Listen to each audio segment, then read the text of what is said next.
យន្តតាមចិត្តវិទ្យាការសមាសម័យច្រើនឬក៏ការនិយាយម្នាក់ឯងច្រើនទាំងថ្ងៃច្រើនតែជាយន្តការនៅក្នុងការពារខ្លួនផ្នែកអារម្មណ៍មួយដែលភាសាអង់គ្លេសគេហៅថា maladaptive daydreaming ដែលវាគឺជាប្រភេទ coping mechanism មួយដែលជាភាសាខ្មែរគេហៅថាការដោះស្រាយបញ្ហាផ្លូវអារម្មណ៍ដោយសារតែការឆ្លងកាត់នូវបទពិសោធន៍មួយដែលពិបាកពន្យល់ឬក៏ជាការបង្កើតនូវសេណារីយ៉ូថ្មីមួយឬជា character ថ្មីមួយនិយាយជាមួយខ្លួនឯងនៅក្នុងស្ថានភាពខុសៗគ្នាមនុស្សប្រភេទនេះតែងតែជាប្រភេទមនុស្សដែលធ្លាក់នៅក្នុងសភាពឯកាឬមិនទទួលបាននូវក្តីស្រឡាញ់គ្រប់គ្រាន់នៅក្នុងជីវិតរបស់ពួកគេដូច្នេះពួកគេក៏បានបង្កើតនូវមនុស្សនៅក្នុងគំនិតរបស់ពួកគេឬក៏ជា character ថ្មីមួយនៃពិភពសុបិន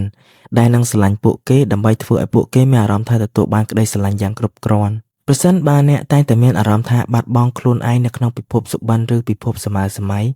នេះគឺជាសញ្ញាបញ្ជាក់ថាអ្នកកំពុងបាត់បង់នូវចំណាប់អារម្មណ៍ទាំងអស់នៅក្នុងពិភពលោកនេះហើយអ្នកមានអារម្មណ៍ថាខកចិត្តនិងបាក់ទឹកចិត្តហើយក៏បាត់បង់នូវចំណាប់អារម្មណ៍គ្រប់យ៉ាង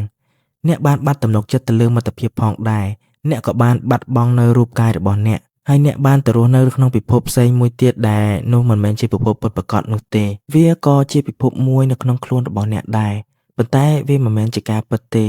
មនុស្សដែលមានអត្តចរិតបែបនេះតែងតែនិយាយម្នាក់ឯងបង្កើតនូវសញ្ញានិយោថ្មីតួអង្គថ្មីដើម្បីឆ្លងឆ្លើយជាមួយនឹងខ្លួនឯងនៅក្នុងវីដេអូមុនខ្ញុំធ្លាប់និយាយតាក់ទងនឹងមនុស្សដែលមាន high emotional intelligence ឬក៏ជាមនុស្សដែលមានកម្រិតបញ្ញាខ្ពស់ខាងផ្នែកអារម្មណ៍ពួកគេក៏មានទម្លាប់នៅក្នុងការនិយាយម្នាក់ឯងដែរប៉ុន្តែអាចនឹងមានយន្តការខុសគ្នាទៅលើបទពិសោធន៍ខុសគ្នាផងដែរនៅក្នុងវីដេអូនេះខ្ញុំចង់សម្ដៅទៅលើអ្នកដែលមានទម្លាប់នេះដោយសារតែកុមារភាពនិងរឿងឈឺចាប់រ៉ាំរ៉ៃពីអតីតកាល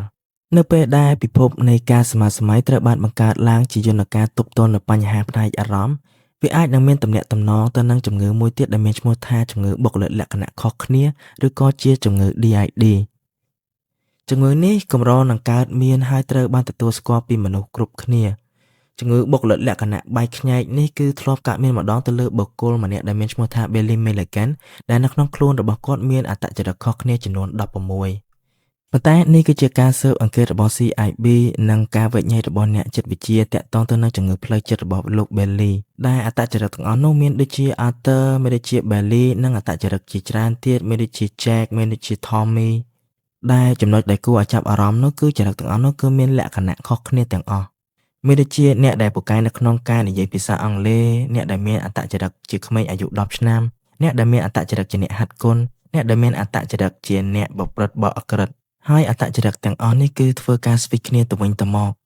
អ្វីដែលអ្នកទាំងអស់គ្នាគួរដឹងគឺចរិតមេរបស់គាត់គឺមានឈ្មោះថា Billy Milligan នេះឯងប៉ុន្តែដោយសារតែមានបញ្ហាផ្លូវចិត្តនិងបញ្ហាគ្រួសារហិរញ្ញវត្ថុអីផ្សេងៗបែបនេះទើបធ្វើឲ្យ Billy Milligan គិតខ្លីនិងលោតទឹកសម្រាប់ខ្លួនកត្តានេះហើយបានធ្វើឲ្យអត្តចរិតផ្សេងៗរបស់គាត់ចេញមកខាត់និងបដូរខ្លួនគាត់ចាញ់បើសិនជាអ្នកទាំងអស់គ្នាចង់ដឹងពីព័ត៌មានលម្អិតពីគាត់ខ្ញុំអាចសច្ចាឲ្យអ្នកទាំងអស់គ្នា search នៅ TV series មួយរបស់ Netflix ដែលមានឈ្មោះថា The Monster Insideមូលហេតុចម្បងនៃការកើតជំងឺ DID នេះគឺដោយសារតែភាពតក់ស្លុតធ្ងន់ធ្ងរនៅវ័យកុមារដូចជាការបំពានផ្លូវកាយការបំពានផ្លូវចិត្តនិងការបំពានផ្លូវភេទជាដើមដើម្បីទប់ទល់នឹងការឈឺចាប់ទាំងនេះខួរក្បាលរបស់ពួកគេបានបង្កើតនូវរបាំងការពារខ្លួនមួយដើម្បីជៀសវាងនូវភាពតក់ស្លុតទាំងអស់នោះឬក៏ជា coping mechanism ដែលខ្ញុំនិយាយខាងដើមដូចជា daydreaming maladaptive ដែលខ្ញុំនិយាយនេះយន្តការនេះបំបែកស្មារតីអារម្មណ៍អត្តសញ្ញាណនិងការចងចាំរបស់អ្នកជំងឺ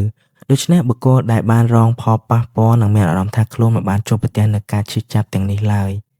ការយល់ដឹងអំពីទំនាក់ទំនងនេះជួយឲ្យយើងមើលឃើញពីភាពខុសគ្នារវាង